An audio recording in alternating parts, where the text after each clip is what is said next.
जब तक चमड़ी के ऊपर तुम कुछ भी नहीं जानते हो तब तक चम्हार हो। याज्ञवल्क्य ने एक धर्म सभा बुलाई थी, उसमें बड़े बड़े पंडित आए, उसमें अष्टावक्र के पिता भी गए। अष्टावक्र 8 जगह से टेढ़ा था, इसलिए तो नाम पड़ा अष्टावक्र। दोपहर हो गई, अष्टावक्र की मां ने कहा कि तेरे पिता लौटे नहीं, भूख लगती होगी, तू जाकर उनको बुला ला। अष्टावक्र गया, धर्म सभा चल रही थी, विवाद चल रहा था। अष्टावक्र अंदर गया, उसको 8 जगह से टेढ़ा देखकर सारे पंडित जन हंसने लगे। वो तो कार्टून मालूम हो रहा था, इतनी जगह से तिरछा आदमी देखा नहीं था। एक टांग इधर जा रही, दूसरी टांग उधर जा रही, एक हाथ इधर जा रहा, दूसरा हाथ उधर जा रहा, एक आंख इधर देख रही, दूसरी आंख उधर देख रही। उसको जिसने देखा वो ही हंसने लगा कि ये तो एक चमत्कार है। सबको हंसते देखकर यहां तक कि जनक को भी हंसी आ गई, मगर एक दम से धक्का लगा, क्योंकि अष्टावक्र बीच दरबार में खड़ा होकर इतने जोर से खिलखिलाया कि जितने लोग हंस रहे थे सब एक सकते में आ गए और चुप हो गए। जनक ने पूछा कि मेरे भाई, और सब क्यों हंस रहे थे वो तो मुझे मालूम, क्योंकि मैं खुद भी हंसा था, मगर तुम क्यों हंसे? उसने कहा मैं इसलिए हंसा कि ये चम्हार बैठ के यहां क्या कर रहे।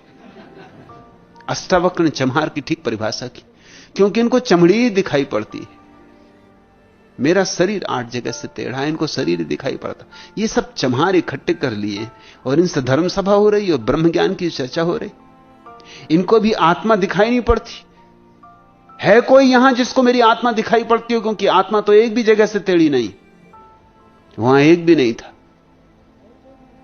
कहते हैं जनक ने उठ के अष्टावक्र के पैर छुए और कहा कि आप मुझे उपदेश दें।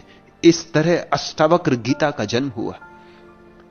और अष्टावक्र गीता भारत के ग्रंथों में अद्वितीय है, श्रीमद् भगवत गीता से भी एक दर्जा ऊपर। इसलिए श्रीमद् भगवत गीता को मैंने गीता कहा है और अष्टावक्र गीता को महागीता कहा है।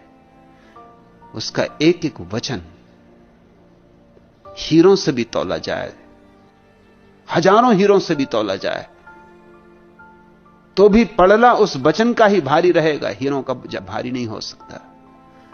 सारे सूत्र ध्यान के हैं और समाधि के। तो तुम समझ लेना, जब तक तुम्हें शरीर ही दिखाई पड़ता है अपना और दूसरों का, तब तक तुम चम्हारी हो। मेरे हिसाब से सभी शूद्र पैदा होते।